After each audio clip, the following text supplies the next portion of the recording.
The majority of students at the college were in favour of showing the film, but at the 11th hour facilities were withdrawn, and a week later the controversy still continues. Yesterday, 70 academic and general staff met to consider the situation and afterwards issued a statement criticising the ban. The meeting agreed that it was a fundamental duty of the university to acknowledge the right of expression of views which may not conform with majority opinion. And the meeting felt that the actions of the college authorities in banning this film was in fundamental conflict with this principle.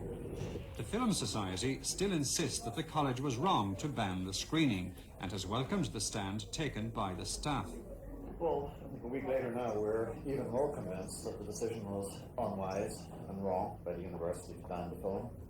I think both the people who have seen the film in Galway have confirmed that there is nothing in any major way offensive about the film, and its subsequent showing in Limerick last night, where from press reports and from my own telephone conversations with people who were in Limerick last night, where 300 people saw the film, no outrage was expressed by anybody. People had their differing views on the film, some said it was boring, but there was a fairly general consensus that it was neither offensive, pornographic, or blasphemous.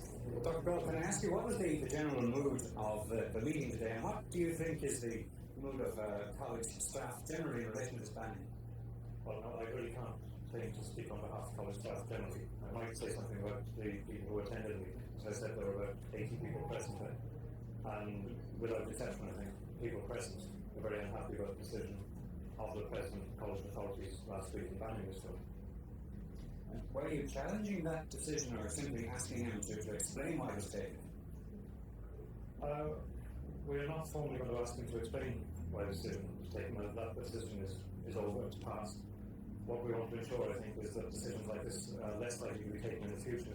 So we'd like, at some stage, I think, a review of the procedures, the mechanisms and the principles upon which decisions like this are taken, because in our view, it's the inadequacy of these mechanisms and principles which has led to what we clearly believe is a wrong decision.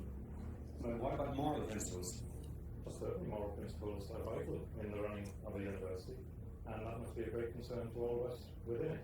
But we won't determine moral principles on a head count, either inside the university and outside the university. So how do you define the moral principles or the moral tone of the university then?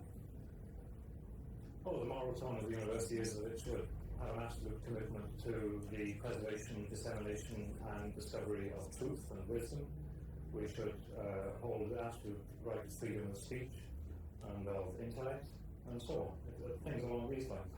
So a decision to ban the film is certainly in conflict with these very fundamental principles upon which the university must be constructed and without which it ceases to be a university.